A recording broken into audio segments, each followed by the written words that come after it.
আসসালামু আলাইকুম সবাইকে। কেমন আছেন সবাই? আশা করি যে যেখানে আছেন সুস্থ ও ভালো আছেন। আপনারা নিশ্চয়ই আমাদের আজকের পর্বটি উপভোগ করেছেন। আজকের পর্বে যা ঘটল তা আমাদের সবাইকে বেশ চমকে দিয়েছে, তাই না? শেহজাদ চৌধুরীকে যেভাবে নাজেহাল করে ক্ষমা চাওয়ানো হলো তা ছিল সত্যিই দেখার মতো। কিন্তু এখন প্রশ্ন হলো, এর পর কি হবে? পরের পর্বে আমরা দেখতে পাব শেহজাদ চৌধুরী এই অপমান মেনে নেওয়ার পাত্র নন। তিনি প্রতিশোধ নেওয়ার জন্য নতুন ফন্দি আঁটছেন। এদিকে আমাদের গল্পের মূল চরিত্ররা এই অপমানের পর কী ধরনের পরিস্থিতির মুখোমুখি হবে তা নিয়ে দর্শকদের মধ্যে চরম উত্তেজনা কাজ করছে।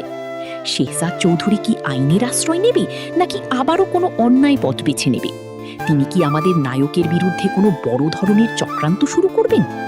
শেহজাদের ছেলে এবং ফাতিমার সম্পর্কে সমীকরণ এখন কোন দিকে মোড় নেবে? তারা কি আপনারা যারা আগামী পর্বের জন্য উদ্গ্রীব হয়ে অপেক্ষা করছেন তাদের জন্য সুখবর। আমাদের আগামী পর্বটি আগামী রবিবার সকাল 12টায় আমাদের অফিসিয়াল ইউটিউব চ্যানেলে আপলোড করা হবে। আমাদের সাথেই থাকুন, সাবস্ক্রাইব করুন এবং বেল আইকনটি চেপে রাখুন, যাতে নতুন পর্ব আপলোড হওয়ার সাথে সাথেই আপনি নোটিফিকেশন পেয়ে যান। আমরা আপনাদের মতামতের অপেক্ষায় থাকব। কমেন্ট সেকশনে লিখে জানান আগামী পর্বে আপনারা কি দেখতে চান, বা শেহজাদ চৌধুরীর এই অপমানের পর তার পরবর্তী পদক্ষেপ কি হতে পারে বলে আপনারা মনে করেন। সবাইকে অনেক ধন্যবাদ আমাদের সাথে থাকার জন্য এবং আমাদের নাটককে এত ভালোবাসা দেওয়ার জন্য। আগামী পর্বে কথা হবে। আল্লাহ হাফিজ।